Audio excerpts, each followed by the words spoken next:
It's the Monday edition of the Bleav in Steelers show, recapping the 2024 NFL Draft. Welcome in. My name is Mark Bergin. I'm going to go pick by pick, just providing my reaction to what the Steelers did in the draft. Before we get too far along with today's analysis here on the Bleav in Steelers show, today's episode of Bleav in Steelers is brought to you by BetOnline.ag. If you want to place a bet on any of the NHL or NBA playoff action, BetOnline.ag is the place to do it. Use our promo code Bleav. You can see that on your screen right now. That is BLEAV to receive a 50% welcome bonus on your first deposit. BetOnline, where the game starts. Pittsburgh in the 2024 draft, my overall thought is this. Steelers are going to get back to playing smash mouth, run the ball down your throat style football. Loaded tight end room. You restock the cupboard when it comes to offensive linemen.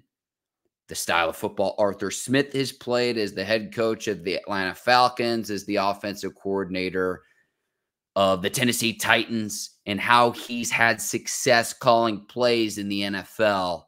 This, to me, signals with all of the picks that the Steelers made, they're going to load up and get that offensive line right. We're running the ball down your throat, setting up the play action from there. That, to me, is what this signals. So let's start with Troy Fautanu out of Washington. If you want more of my analysis and instant recap, you can find that on my YouTube page here. Mark Bergin, I reacted on Thursday night to this pick. And the idea and the hope is that for the next decade, when you say Troy, it's not just Troy Polamalu that you think of. And you might say, well, that's a tall task for an offensive lineman. But someone who the Steelers are going to keep at the offensive tackle position. I think you slide Broderick Jones over to left tackle. Fautanu can play right tackle. And those are your two tackles, hopefully, for the next decade. Dan Moore Jr. is entering the final year of his deal. I think Broderick is certainly a starter. He's got a favorable contract, about $3.5 million owed in the 2024 season, but it hasn't been good enough. And that's why, for the value, the Steelers make this pick. Because they have to see it from this year's class was loaded at offensive tackle. They maybe thought that Fautanu might not have been there at 20. But then you don't want to have to figure out who your starting tackle is going to be a year from now, when if Dan Moore Jr. leaves in free agency, you're not left high and dry. So I think this pick, for what the value is at 20, yes, they could have gotten Graham Barton out of Duke. Yes, they could have gotten Jackson Powers Johnson. But then for the starting center position, what they did is they get Zach Frazier in round 2 out of West Virginia. So you get better positional value to where maybe he's not the first or second rated starting center, but going into this draft, I'm going to get Omar Khan the benefit of the doubt. He was asked the week leading up to the draft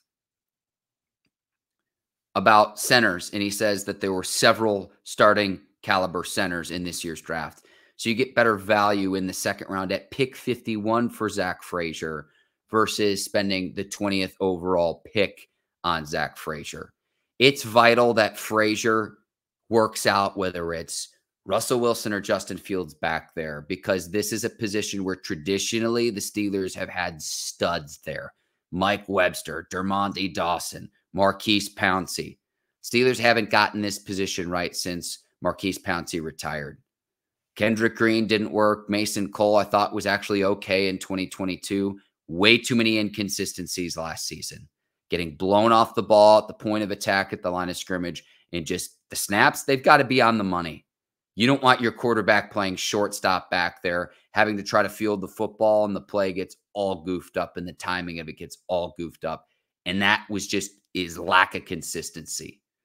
So you draft Zach Frazier, where if you pop on the tape and you see West Virginia's biggest rivalry game, the backyard brawl, Pittsburgh fans might have heard of that one before. You talk about violent hands at the line of scrimmage.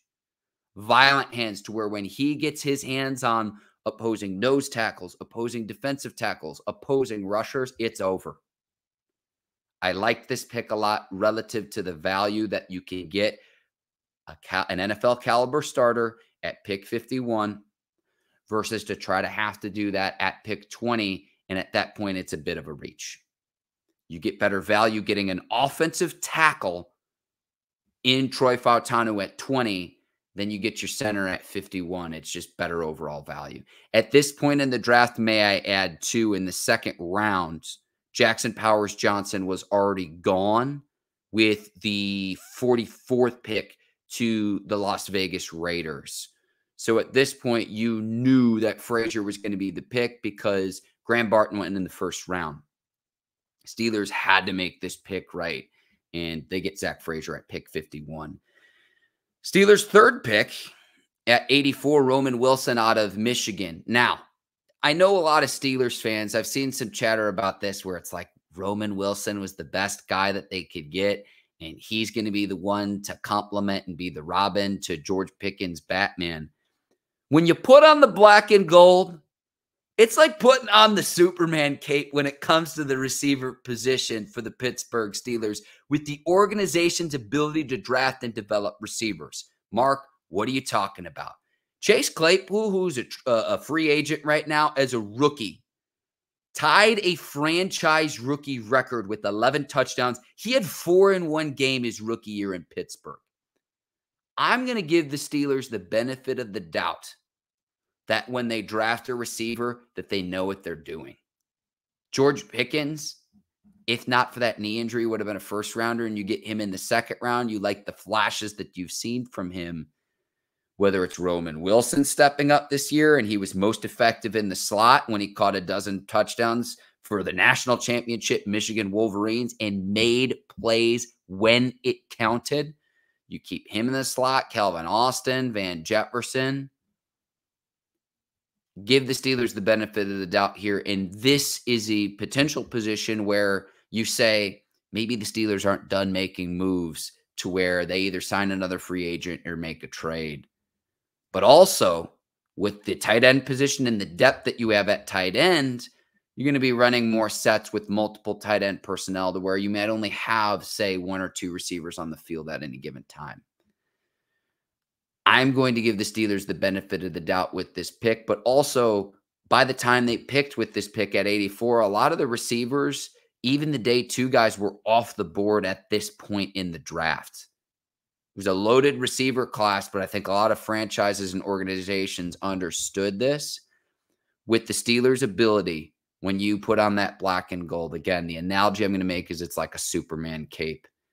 Let's see what Roman Wilson can do in a Pittsburgh Steelers uniform before we just write him off, because this was the one pick with a lot of fans that they criticized. Let's go to the next third-round pick, and this was at number 98, Payton Wilson out of NC State. I talked about him a lot here on this channel, considering I got to see him play several times this past fall playing for the NC State Wolfpack.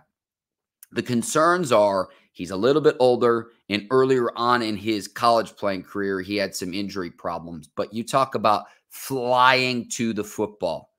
If he's not your day one starter opposite Patrick Queen, I have no doubt about Wilson's ability to contribute immediately on special teams given his freakish speed. Ran extremely fast at the combine, but it's not just that. That translates on tape. And if you're just watching this channel for the very first time, Payton Wilson this past fall, NC State hosted Notre Dame. And in that game, he's running down ball carriers that can run 4.3, 4.4 in the 40 as a linebacker.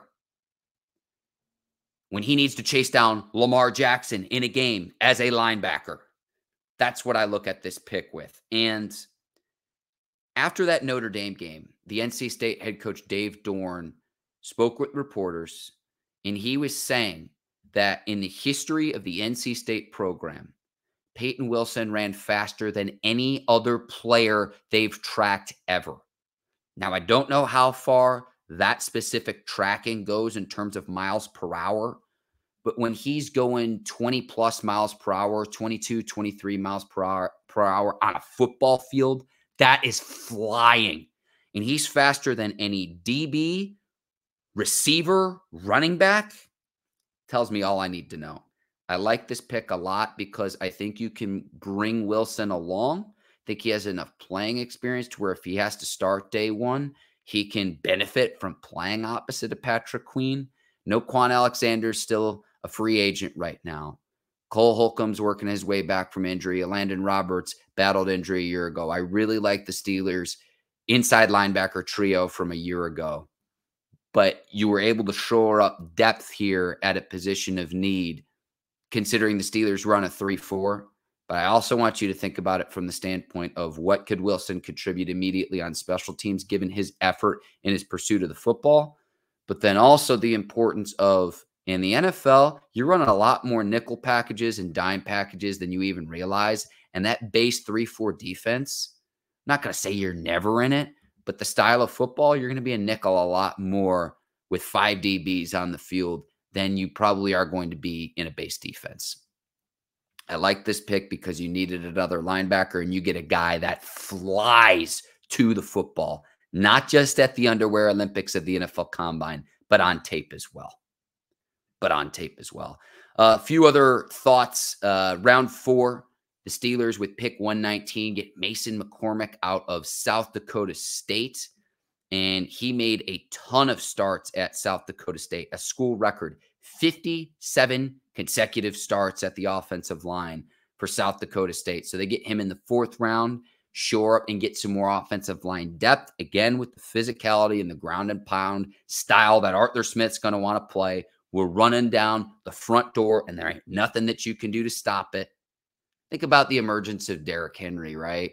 And Cordero Patterson, who's now on the Steelers roster too, were able to run the ball consistently with the type of scheme that Arthur Smith's going to want to run from an offensive standpoint. So that's why you get Mason McCormick to get more depth along the offensive line. Logan Lee, the defensive lineman out of Iowa, 40 starts for the Hawkeyes. Probably going to be the defensive end for the Steelers, probably not a defensive tackle or nose tackle, but getting some more depth, especially considering Cam Hayward's going to be 35 in the final year of his contract. So you get Logan Lee in the 6th round, and then to round it out, Ryan Watts, the cornerback out of Texas, to try to figure out who's going to be the slot, who's going to be the nickel. You got Joey Porter Jr. and Dante Jackson. This is another position where I could see the Steelers say, who else is out there in free agency, or could we make a trade before the start of the season? How do you match up in the division? How do you stop the high-flying offense of the Cincinnati Bengals? And how do you stop the high-flying offense of the Baltimore Ravens, too, which they have a lot of talented skill position players. So, again, these players, too, I really go round 4 and on. The Steelers will bring along. I think Pittsburgh does a great job of not putting too much on its rookies early on, because once you're a starter, you're not then going back to the bench. Once you're an NFL starter, you're a starter. So that rounds out what the Steelers did. I want to know from people listening and watching, and leave this in the comments on YouTube. Were there other players you'd have rather seen the Steelers draft? Are there other players, and what I mean by that is, oh, I'd rather have they selected this player with the 2nd round pick or the 3rd round pick, or this is still an area of need that the Steelers have even after the draft. Again, I remind people of this. A year ago, Quan Alexander was signed in late July, and he was a key defensive contributor this past season. There's still going to be some moves to be made between now in week 1 of the 2024 season. But I think the Steelers addressed a lot of their needs and holes that they have. Cornerback's one of them, receivers one of them. But the offensive line, who your starting center is going to be, it's not just the starting center, but then to say offensive tackle, and we need to upgrade there. We need to slow down the Myles Garretts of the world to be able to protect Russell Wilson or Justin Fields or whoever's back there. That, to me, is very telling. Now, what's ahead here on the Bleav in Steelers show this week? The Steelers are going to decide the 5th-year options of Najee Harris. That's kind of a coin flip. I do think that the Steelers will pick up his 5th-year option for the 2025 season. It's going to be about $6.5, $6.6 million to do that for Najee. There have already been reports that the Steelers are not going to pick up Justin Fields' 5th-year option for 2025. So we'll see when that becomes official. Between now and May 2nd is the deadline for those 5th-year deals. So keep an eye on that with Najee Harris now that we're past the NFL draft We'll have full coverage of that here on the Bleav in Steelers show.